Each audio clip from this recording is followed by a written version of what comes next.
iman ma'a imanihim. Asyhadu an la ilaha illallah wahdahu la syarika lah wa asyhadu anna Muhammadan abduhu wa rasuluhu la nabiyya ba'dah. Allahumma salli ala Muhammad wa ala ali sayyidina Muhammad wa ala alihi wa sahbihi wa sallillahi ajma'in, amma ba'du. Qala Allah ta'ala fil Qur'an, a'udzu billahi minasyaitonir rajim, bismillahirrahmanirrahim. Walau anna ahlal qura amanu wattaqaw la fatahna 'alaihim barakatin minas sama'i wal ardh walakin kazzabu fa akhraznahum bima kanu yaksibun. وثم قال أيضا ولتكن منكم أمة يدعون إلى الخير ويأمرون بالمعروف وينهون عن المنكر وأولئك هم المفلحون. الآية. وقال رسول الله صلى الله عليه وسلم اختتم خمسا قبل الخمس سبابك قبل الحرامك وصحتك قبل سقامك وغنك قبل فقرك وفراغك قبل شغلك وحياتك قبل موتك. Al-Hadis. Yang saya hormati dan yang sama-sama kita hormati Ibu Kepala Sekolah sekaligus pembina, dan yang saya hormati anggota dewan kita yang berkesempatan hadir pada malam hari ini selaku yang kita ketuakan di sini, dan yang saya hormati Bapak Penghulu atau yang mewakilinya, dan yang saya hormati Bapak-bapak, Ibu-ibu, keluarga Dayun yang hadir pada malam hari ini beserta adik-adik pramuka yang semuanya insya Allah dirahmati oleh Allah Subhanahu wa Ta'ala hendaknya. Amin. Puji syukur alhamdulillah kita aturkan kepada Allah Azza wa Jalla atas segala limpahan nikmat dan rahmat yang Allah curahkan hingga malam hari ini pada Isya. Allah masih memberikan kita umur hingga kita bisa bersilaturahim, berkumpul bertatap wajah dalam rangka memperingati 10 Muharram, tanggal 10 Muharram atau tahun baru Hijriah 1445 Hijriah. Mudah-mudahan dengan kita memperingati tahun baru ini, untuk tahun kemudian insya Allah Allah berikan kemudahan segala urusan kita, Allah lancarkan segala urusan kita, yang sakit Allah sembuhkan, yang mengalami resah gelisah gundah gulana banyak masalah insya Allah Allah tenangkan. Amin ya rabbal alamin. Dalam hadis Nabi menyebutkan wa man salaka tariqan yaltamisu fihi ilman syahadallahi lahu tariqan ilal jannah.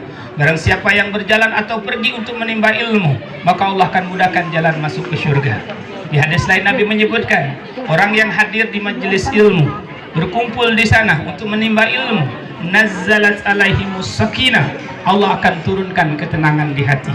Jadi insya Allah yang banyak masalah, resah gelisah, gundah gulana hadir di sini, insya Allah pulang dari sini akan mengalami ketenangan. Maka yang saking tenangnya orang yang hadir nanti banyak yang ketiduran. Jadi kalau ada yang tidur jangan dimarahin, karena dia sedang mengalami ketenangan. Orang-orang Eropa mengalami penyakit insomnia, penyakit susah tidur. Orang kita Indonesia paling gampang tidur. Nampak Ustaz ceramah ngantuk dia tidur. Nah, jadi nggak usah takut kalau nggak mengalami susah tidur, datang aja ke sini. Insya Allah kita banyak yang tidur nanti.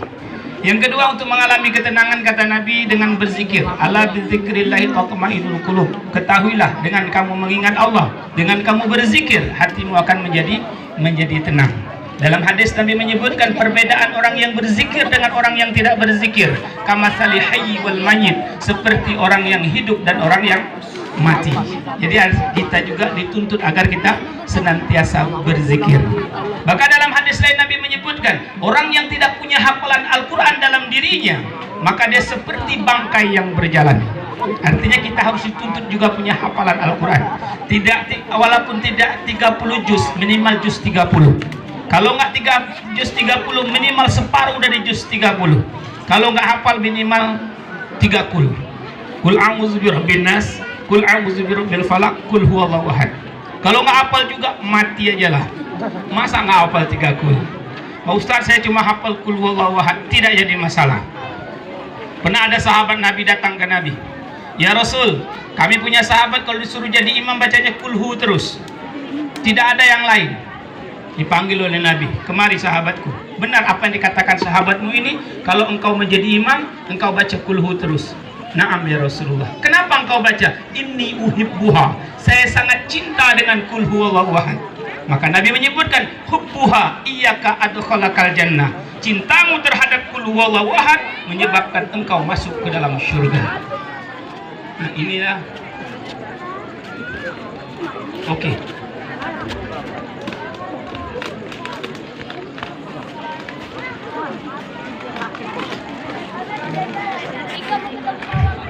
Iya ya. Jadi kata Nabi, hubbuha iyyaka adkhalakal jannah, cintamu terhadap kul huwallahu ahad menyebabkan engkau masuk ke surga.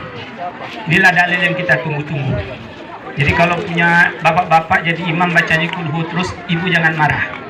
Karena ini ayat untuk mengantarkan kita ke surga, dan ayat ini untuk menghibur orang yang hafalannya sedikit. Kalau yang hafalan banyak, alhamdulillah.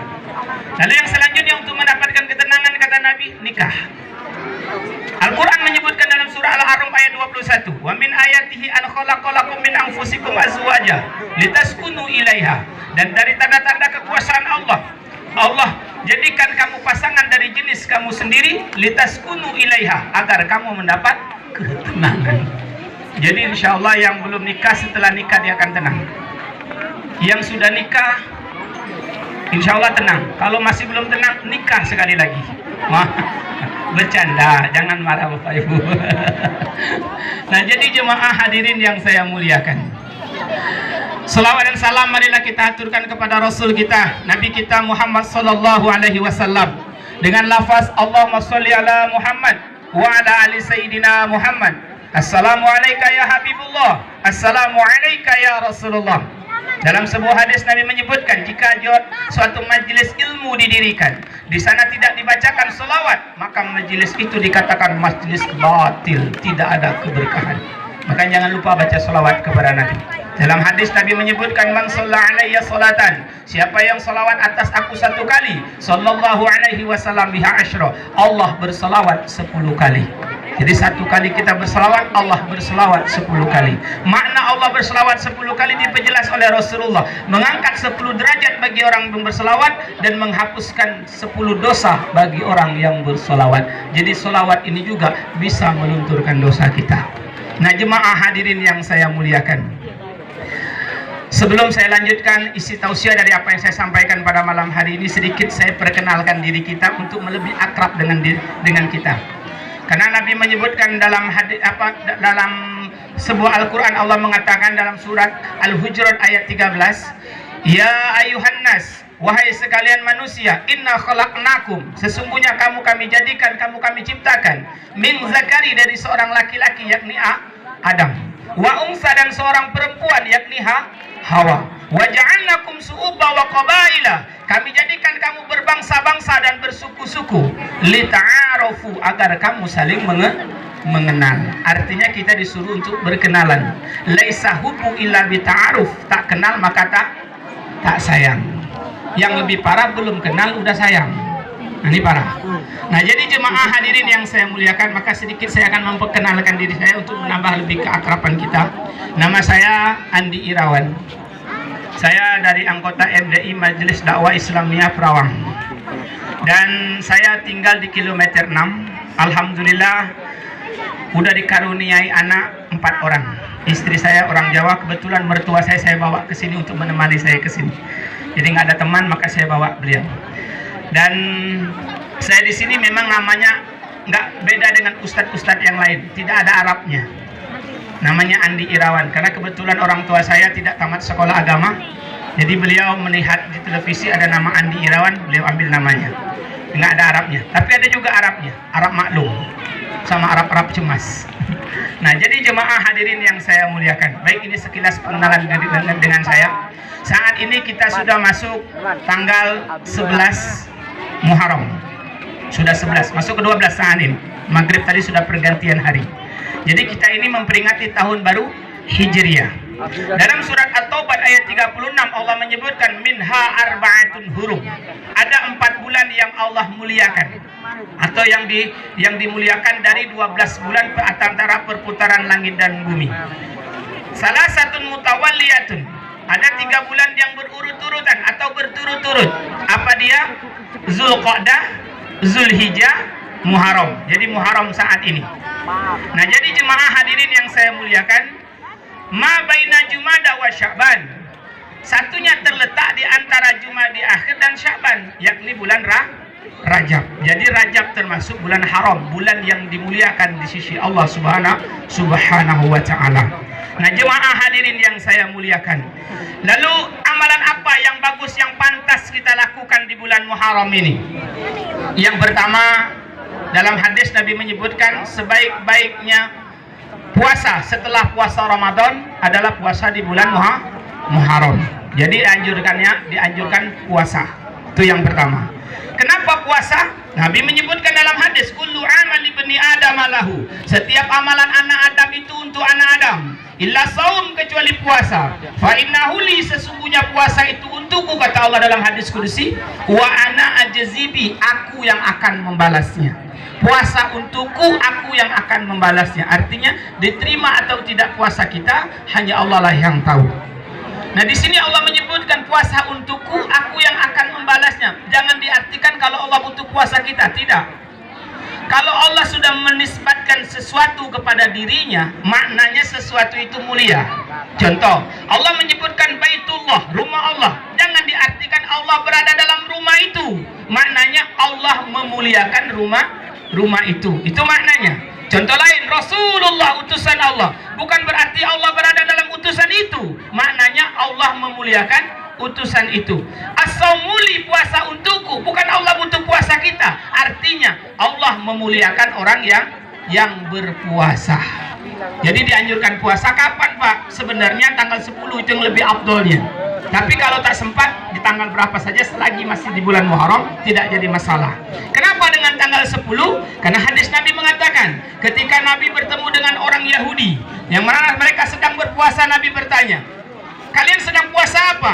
Kami puasa Asyura, tanggal 10 Muharram. Kenapa dengan puasa 10 Muharram? Karena di puasa 10 Muharram ini kami memperingati selamatnya Nabi Musa dari kejaran Fir'aun. Maka kata Rasulullah, kami yang lebih berhak berpuasa. Maka Nabi memerintahkan, kalau mereka berpuasa di tanggal 10, kita awali lebih dulu di tanggal 9, atau kita lebihkan dari 1 di tanggal 10 ke tanggal 11 yang terakhir. Tapi kalau tidak sempat, puasa di kapan saja nggak jadi masalah. Itu anjuran puasa. Yang kedua, amalan yang sedikit tingkat minim riaknya adalah puasa, karena jarang orang tahu kalau kita sedang berpuasa. Yang ketiga, dalam ilmu kedokteran, setiap apa yang kita makan, maka anggota tubuh ikut makan.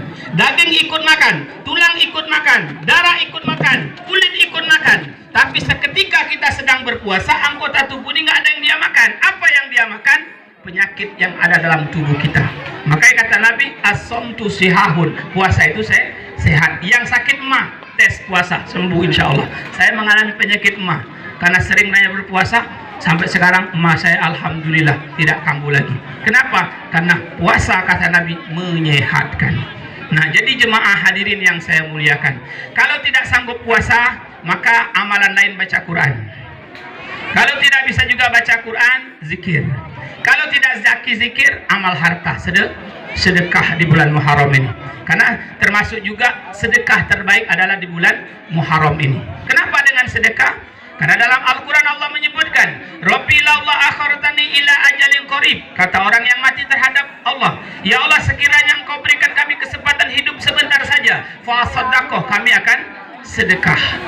Jadi sedekah ini dalam hadis Nabi menyebutkan, ma'akala fa'abna, yang kamu makan busuk, wa ma labisa fa'abla, yang kamu pakai lapuk, wa ma tasaddaqah faqadah, yang kamu sedekahkan itu yang akan menjadi menemanimu di hari kiamat nanti, di alam kubur nanti. Nah, jadi sedekah bisa menyelamatkan kita. Tapi sedekah ini berat, saya akui berat. Ada orang niat mau bersedekah, pas sholat Jumat 5.000, dia taruh uang di saku kiri, di saku kanan ditaruh uang 100.000.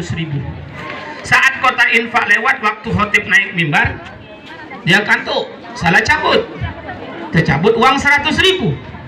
Sadar dia,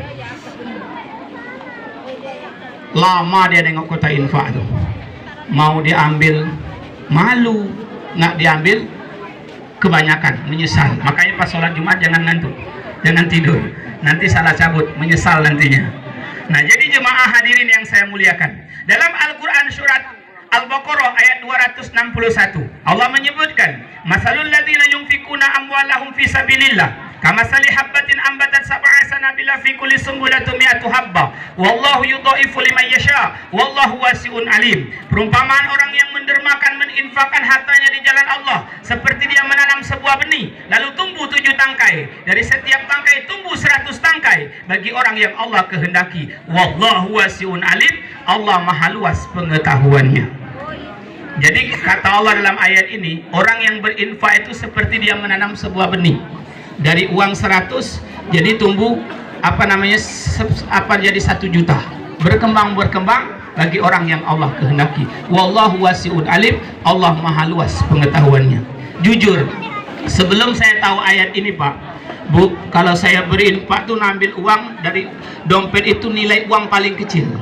Jadi kalau ada 100.000, 50.000, 20.000, 10.000, 5.000, 2.000 yang saya kasih. Tapi setelah saya tahu ayat ini, saya berinfak, saya ambil dari dompet nomor 2 dari yang paling kecil. Artinya ada peningkatan. Nah, jadi jemaah hadirin yang saya muliakan. Jadi kalau amal yang kita dianjurkan itu adalah puasa di bulan Rajab. Lalu dilanjutkan dalam hadis ini, dan sebaik-baik solat setelah solat fardu adalah solat malam. Jadi dianjurkan solat. Ada yang bertanya tentang masalah solat ini, terutama masalah solat berjamaah. Apa kata orang yang bertanya, Ustadz, kapan kita dikatakan dapat 1 rakaat saat kita solat? Maaf, saat kita menjadi makmum, masbuk, terlambat. Imam waktu ruku kah, atau imam sedang sujud kah, atau kita menunggu imam i'tidal atau bangkit daripada sujudnya? Kapan kita dikatakan dapat 1 rakaat? Nah, ini pertanyaan yang saya dapatkan, dan ini jarang membuat orang menjadi bimbang dan ragu ketika dia menjadi makmum. Ini saya luruskan. Dalam hadis Nabi menyebutkan, kun imaman muta'an au ma'muman muti'an fala takun salisan jasu'an. Kalau engkau menjadi imam, jadilah imam yang ditaati. Kalau engkau menjadi makmum, jadilah makmum yang mentaati. Artinya dalam kondisi imam apapun langsung ikut, jangan menunggu imam lagi berdiri. Kalau imam langsung sujud, ikut langsung takbir sujud. Ini ketika kita menjadi makmum. Ini perlu saya luruskan. Lalu kapan kita dikatakan dapat 1 rakaat? Hadisnya ini, ketika Imam Ali radhiyallahu an mengunjungi Rasulullah, yang saat itu Rasulullah sedang sholat. Lalu Imam Ali mendatangi istrinya Rasulullah, wahai Ummul Mukminin, di mana Rasulullah? Rasulullah sedang sholat. Langsung Ali ikut sholat. Nah, waktu itu terjadilah hadis ini berkaitan tentang masalah gerakan lebih daripada 3 kali. Jadi dalam sholat itu dikatakan hadis Nabi, orang yang sholat lebih 3 kali gerakannya dalam sholat itu membatalkan sholat. Tapi suatu waktu jika kita lebih dari 3 kali gerakannya tidak membatalkan. Apa yang terjadi? Ketika Imam Ali datang ke Rasulullah, dia langsung takbir, langsung ikut Rasulullah sholat. Nah, waktu sholat itulah jatuh kalajengking dari atas. Lalu apa yang terjadi setelah itu? Rasulullah memberikan isyarat ke Ali agar membunuh kalajengking. Akhirnya Rasulullah membunuh kalajengking. Ali membunuh kalajengking tersebut menggunakan sandal yang ada di sampingnya. Berkali-kali, lebih dari 3 kali. Dan Ali balik ke tempat dan sholat tidak batal. Jadi lebih 3 kali kita dalam sholat bergerak, jika ada sesuatu hal itu tidak membatalkan sholat. Ini yang perlu saya luruskan. Nah, jadi jemaah hadirin yang saya muliakan, di sholat itu batal kalau ada ucapan. Kita bunuh kalajengking, kita mengucap mati kau, itu batal. Nah, jadi jemaah hadirin yang saya muliakan, lalu kapan kita dapat 1 rakaat ketika imam sholat? Dalam kondisi apa? Ini hadisnya Ali juga. Waktu Ali mau sholat subuh berjamaah bersama Rasulullah, lalu setiba di tempat sholat, setiba di perjalanan, Ali ini melihat ada orang tua yang sedang berjalan. Rasulullah menunggu Sayyidina Ali agak lambat datang. Akhirnya Rasulullah melaksanakan sholat. Lalu rakaat pertama sudah selesai, masuk rakaat kedua. Rasulullah sedang ruku saat itu, ditekan malaikat Jibril punggungnya, dan dibisikkan oleh malaikat Jibril, Muhammad, lambatkan sholatmu, sebentar lagi Ali akan datang. Jadi Ali datang langsung takbir, ikut Rasulullah ruku saat itu. Maka Ali dapat 1 rakaat. Jadi ini perlu saya luruskan. Jadi kapan kita dapat 1 rakaat? Saat masbuk menjumpai imam waktu ruku. Jadi kalau menjumpai sedang sujud, berarti kita ketinggalan 1 rakaat. Itu maknanya, paham ya? Nah, jadi jemaah hadirin yang saya muliakan, tapi jangan nunggu imam ruku. Udah datanglah duluan, pas di luar ngobrol, ditanya oleh orang, kenapa kalian ngobrol? Nunggu imam ruku. Ini kesalahan. Jadi memang tidak disengaja. Dan kalau menjadi imam di sini saya sarankan ikut hadis Nabi. Apa kata Nabi? Jika kalian jadi imam, ringankan sholat kalian. Sesungguhnya dalam sholat itu ada orang tua yang tidak bisa berdiri lama. Dan yang kedua, jika kalian jadi imam, ringankan sholat kalian. Sesungguhnya dalam sholat itu ada anak kecil yang baru belajar sholat. Jadi kalau imam ayatnya bacanya panjang, anak kecil kan tentu tak paham, maka dia ribut. Maka ributnya anak bisa jadi salah imam. Ini yang perlu diluruskan. Dan yang ketiga, jika kalian jadi imam, kata Rasulullah, maka ringankan sholat kalian. Sesungguhnya dalam sholat itu ada orang yang berkeperluan. Ada yang mau mengantar anak, ada yang mau mengantar istri ke pasar, ada yang mau ngantar anak les, ada yang nahan angin. Di rakaat pertama dia tahan angin sampai membiru wajahnya sampai rakaat keempat. Waktu imam assalamualaikum, dia nggak assalamualaikum, alhamdulillah, selesai. Nah, inilah kesalahan imam. Makanya kalau jadi imam, kata Nabi, maka ingat, ringankan sholat kalian. Nah, jemaah hadirin yang saya muliakan, jadi amalan yang terbaik di bulan Muharram ini 1445 Hijriah adalah puasa. Kapan itu Pak kami lakukan? Bisa di kapan saja selagi masih di bulan Muharram. Afdolnya tanggal 10 semalam, 10 Muharram atau hari Asyura. Baik, kita lanjutkan dengan perjalanan hijrah. Perjalanan hijrah Rasulullah ini dimulai tanggal 22 tahun September tahun 622 Masehi. Itu dimulai berangkat hijrahnya Rasulullah Shallallahu Alaihi Wasallam. Jadi satu hari Kamis kejadiannya, hari Rabu ini ada orang kafir Quraisy ingin membunuh Rasulullah. Mereka mengutus setiap kafilah, setiap suku mengutus satu orang untuk membunuh Rasulullah. Dengan alasan apa? Kalau diutus satu suku, maka ketika Rasulullah dibunuh tidak bisa nuntut, karena yang membunuhnya banyak suku. Ini alasannya.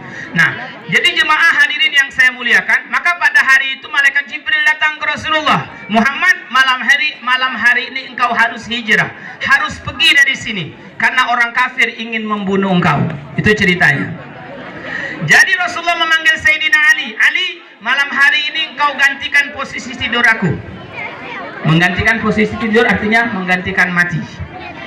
Maka malam hari itu Rasulullah tidurnya dipercepat. Habis Isya Rasulullah tidur. Jadi Rasulullah itu tidurnya kalau jam 8, antara jam 8, jam 9, jam 10, 11, jam 12, jam 1, kurang lebih 6 jam atau 5 jam. Jadi Rasulullah itu tidurnya sedikit. Kalau kita kan sikit-sikit tidur, sikit-sikit tidur. Rasulullah itu makannya sedikit.